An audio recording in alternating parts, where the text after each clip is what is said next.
That was something that I never really did before back in high school. Majority of the people, the scores bump up, and for me it was straight down. That class was something that I really discovered how fun learning can be.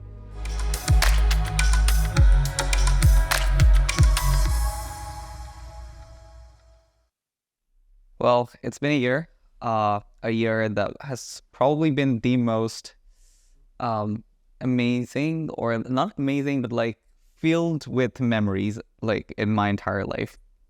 Arguably the year that I probably grew the most, and arguably probably the year that I felt like I kind of have grown up. I am attending Colgate University, which is America's one of the topmost liberal arts institutions. Um, it it is a college that I really loved at first sight, so it's something that I really feel privileged that I'm being able to attend. I am pursuing a double major right now in applied math and astrophysics. Probably there are a couple of highlights that I personally think that really redefined is who I am. First foremost was probably kind of unexpected, as I'm doing an astrophysics and applied math major, was probably my geology class. So it was something that I didn't have a choice on. The university kind of bestowed on me, like, here's one class that we think you should take. And unfortunately, you don't have a choice. But that class was something that I really discovered how fun learning can be. So we used to go out on trips every single week to either a waterfall, to either a cave. I've never been to a waterfall nor a cave ever before in my life. So my first 2 weeks, I was experiencing all that. We went to caves where we saw stalactites and stalagmites. So these are like structures that formed inside caves for over a few hundred millions of years. And we were doing all this cool data analysis stuff that essentially how we can prove how old a cave is and things like that. Then we went to waterfalls where there was this waterfall that was 50 feet high. So we were measuring how velocity of water changes along with and how it relates to the distribution of rocks inside a waterfall. So things like that, and how basically how we interpret data in real world. Those skills, I think that was something that I never really did before back in high school. So those were some stuff that really showed how fun learning can be.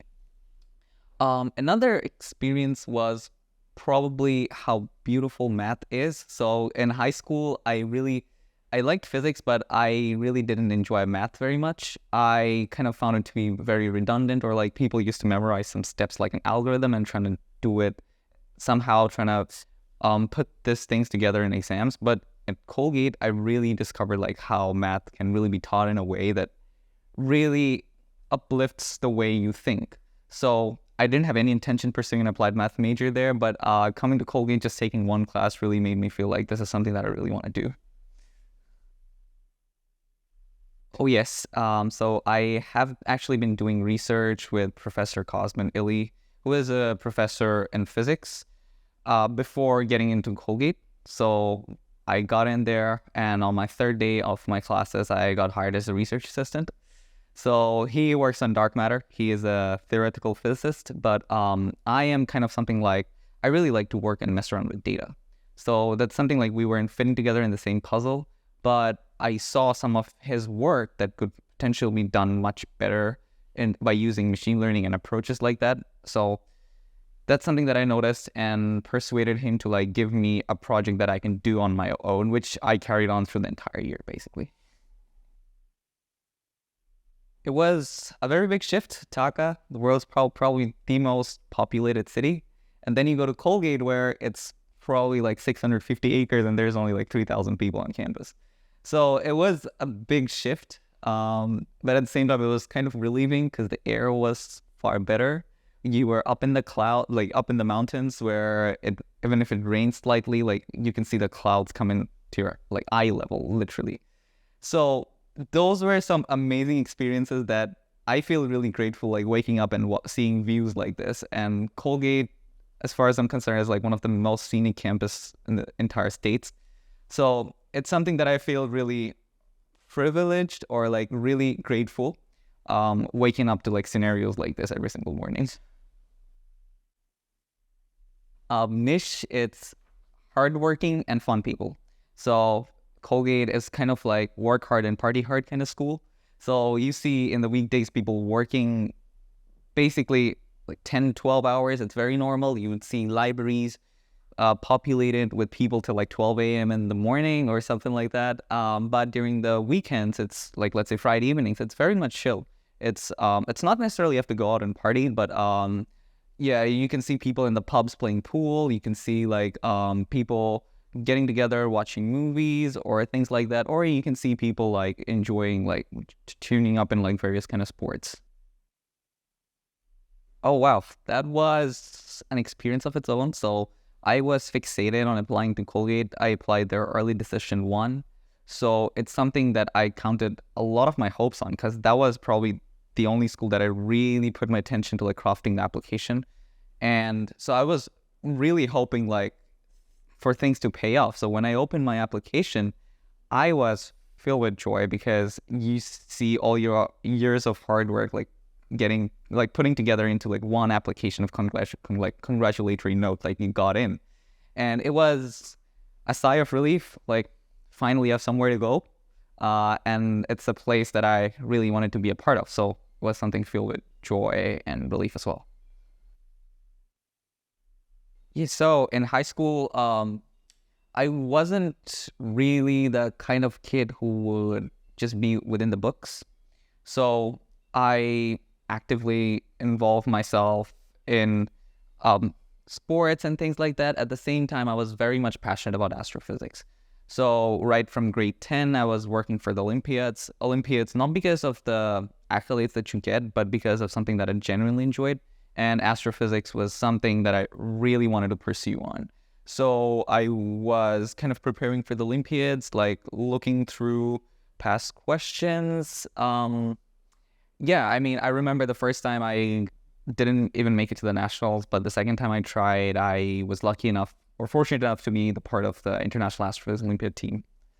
Apart from that, I really enjoyed the idea of doing academic research. So I started mailing postdocs and PhD students abroad who are Bangladeshi people, like just asking them what they're doing and what their research prospects are. In such a way, I got accounted with a postdoc from Dartmouth College.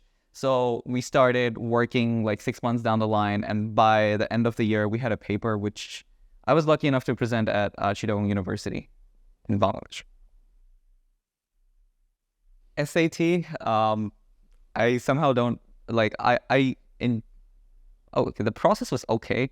I mean English and math, but it probably wasn't my favorite thing. So I took the exam. I took the exam actually twice. First time I took it, I had a 1450, right? I scored a 780 in math, and the rest, like 670, was in English. The second time around, I remember Mutasim Bhaiya from Dartmouth was my mentor, right? So we worked together for 2 months. I took all the preparation I could.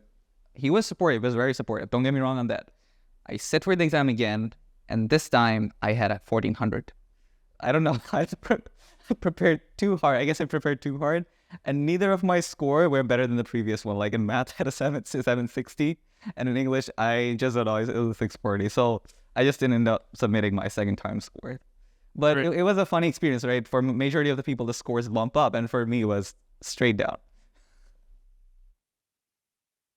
I think probably, so for Colgate, for international, I saw the acceptance was like, what, 3 or 4% or something like that. So I think probably the thing that set me apart, it's not just one thing, but a combination of various things. So I think my crafting my essay to the point where it was, I would rate 8 out of 10 was a very big factor for me to like really tell my story at the same time, making sure like I'm not making it a regular kind of like sounding story. So my essays were essentially like very important to like set me apart from the pool of applicants. At the same time, I would say my research experience also kind of showed like that's something that I can carry on and like basically kind of pursue it throughout my undergrad career, which kind of showed persistence, I would say. At the same time, some good recommendations from my school teachers and my research mentor. I think those probably played a very major role for me, like for me to get into Colgate. For the strength, I think my extracurriculars was my probably the most like strong zone, something that really set me apart. But the weaknesses were probably my extracurriculars were a bit too mainstream.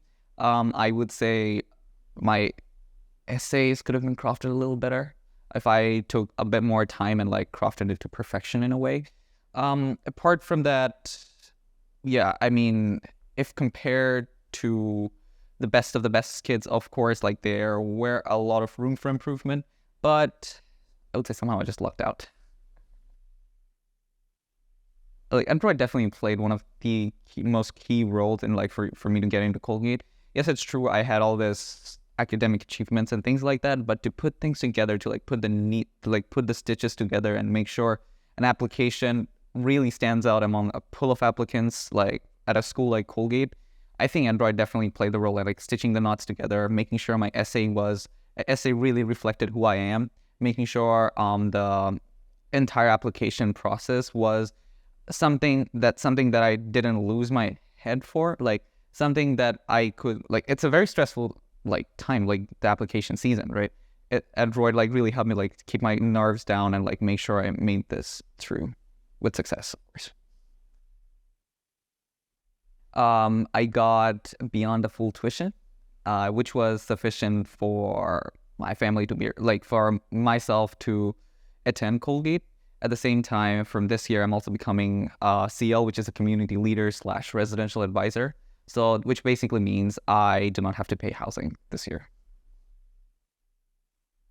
Oh yes, in the summer I worked on dark matter, but what I noticed was like when my professor was, so what we do is like we take data from James Webb Space Telescope and then we try to match based on our theoretical models, like whether some of the distant galaxies that James Webb observes could potentially be a dark star. So a dark star is basically stars powered by dark matter.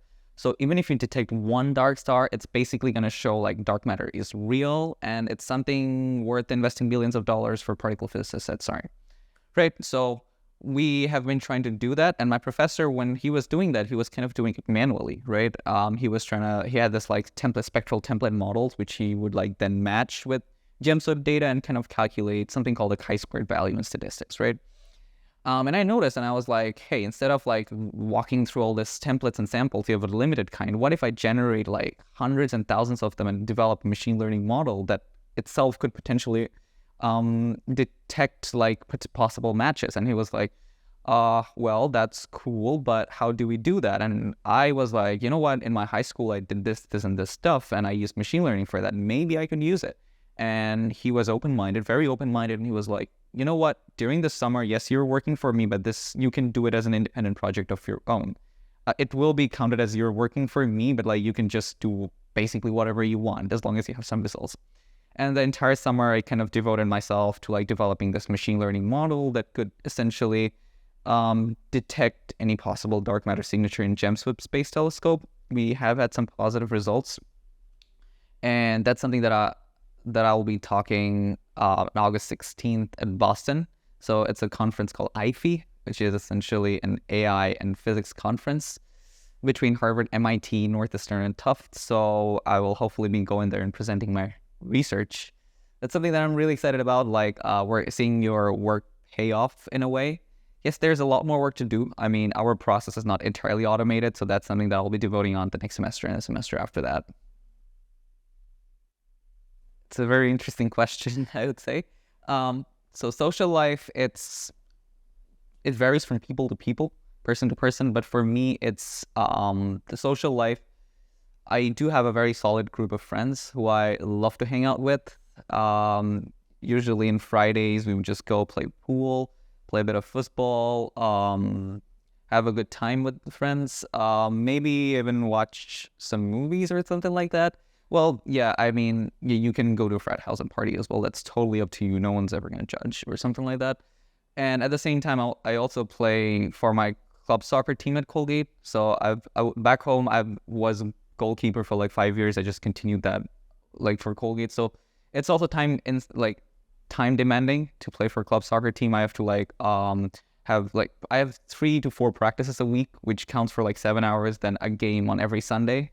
which counts for 2 more hours. So it's like 9 to 10 hours just on soccer. So a big chunk of my free time actually gets devoted to soccer in a way. Well, I would definitely say the liberal arts thing in Bangladesh, still now, it's like people kind of like try to kind of like demean it when it comes to comparing to research universities. But I would say if we are going for research in the long run or going for grad schools, liberal arts colleges are the way to go, hands down. Why? So essentially, we don't have any grad students. So the professor is totally devoted to you and only you when conducting research. So it's very easy to get research positions. So even for me, like I wasn't even a freshman and got the research position that I wanted. And second, it's like when you're doing research, you have a lot of freedom. So if I were in a big school, let's say Northeastern or even fancier school like Princeton, I probably wouldn't have had the freedom to choose the research that I wanted to do, and at the same time, like kind of do something independent of my own. So my machine learning approach was something totally independent that I did, right? If I were in a big school, I kind of had to follow the norm and follow the set of instructions that were laid down for me and pursue it accordingly. So it really exposes you to actual research in liberal arts school. And more often than not, if you look into like grad school statistics, schools like the top liberal arts schools like William, Amherst, Haverford, Colgate, these schools are like literally grad school feeders to like the top research universities. So I would say if research is your goal, if you want something, like if this is something that you want to do in the long run, just go to liberal arts school. And to be honest, this schools like this they're like solely considered undergrads. So if you're looking for financial aid, like a big chunk of their grant is just dedicated to like helping financially less privileged students to attend schools like this. So you get an exclusive environment, you get something like a very private school environment in liberal arts schools, and at the same time, they give you very good financial aid. So I don't know, like if you want to go to grad school, just go to a liberal arts school first. So up until now, this year, it kind of exposed me to a lot of different experiences. I met a lot of new people, I have had a lot of new ideas. I think I probably would go to grad school. So the field that I really want to do a PhD in is either astroinformatics, which kind of binds astrophysics and machine learning together, something that I'm doing right now, right? Or it's something that's going to be with machine learning or AI in grad school. So yeah, after that, it depends. Like if I do attend grad school in machine learning or AI, I probably like to go like be a researcher at like some tech company like Google, Microsoft AI or something like that. Or if I do astroinformatics, I would very much like to be a university professor.